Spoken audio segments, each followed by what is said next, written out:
थी, जिससे जंगल में बाढ़ आ गई थी। सभी पंछी के घर टूट चुके थे, इसीलिए वह दूसरे जंगल चले गए थे। उसी जंगल में टुनटुन और भोलू रहते थे। उनका भी घर बाढ़ में बह गया था। टुनटुन ने भोलू से कहा, भोलू जी, हमारा घर बाढ़ में बह गया है, अब हम कहाँ रहेंगे? सभी पंछी जंगल छोड़कर दूसरे जंगल चले गए हैं। हमें भी दूसरे जंगल जाकर अपना घर बनाना चाहिए। यह सुन भोलू ने कहा, हाँ टुनटुन, तुम्हारी बात बिल्कुल सही है। चलो हम दूसरे जंगल चले जाते हैं। इसके बाद वह दोनों उड़ते हुए दूसरे जंगल पहुँचे। वहाँ पर उन्हें दो पेड़ दिखाई दिए।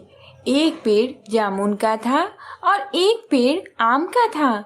जामुन का पेड़ पूरी तरह सूख चुका था, लेकिन आम के पेड़ पर बहुत सारे आम लगे थे।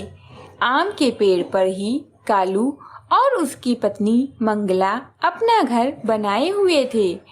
भोलू ने कालू से कहा, अरे भाई, क्या हम आपके पेड़ पर अपना घर बनाकर रह सकते हैं?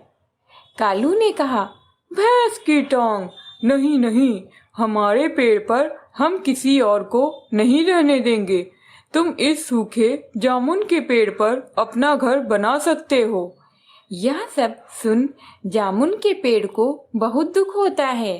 तभी टुनटुन कहती है, देखिए भोलू जी, अगर हम इस जामुन के पेड़ को प्रतिदिन पानी दें और इसकी देखभाल करें तो यह पेड़ फिर से हरा भरा हो सकता है।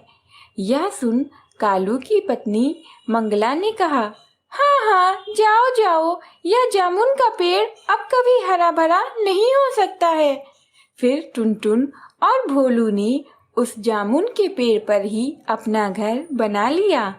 इसके बाद टुनटुन प्रतिदिन जामुन के पेड़ को पानी दिया करती थी। एक दिन आम के पेड़ ने जामुन के पेड़ से कहा, तुम तो पूरी तरह सूख चुके हो। मेरा मानना है कि तुम गिर जाओ ताकि कोई तुम्हारी लकड़ी का उपयोग कर ले, जिससे तुम कुछ तो काम आओगे।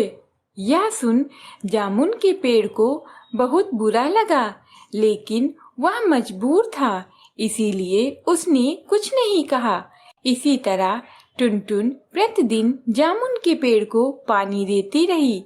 इसी तरह कई दिन बीत गए। एक दिन जामुन के पेड़ में कुछ पत्ते आ गए। यह देख कालू, मंगला और आम का पेड़ सभी बहुत अधिक आश्चर्य में पड़ गए।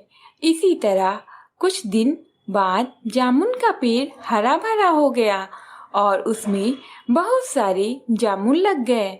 वहीं दूसरी तरफ आम के पेड़ को कालू कौवा कभी पानी नहीं दिया करता था, इसीलिए वह धीरे धीरे सूखने लगा।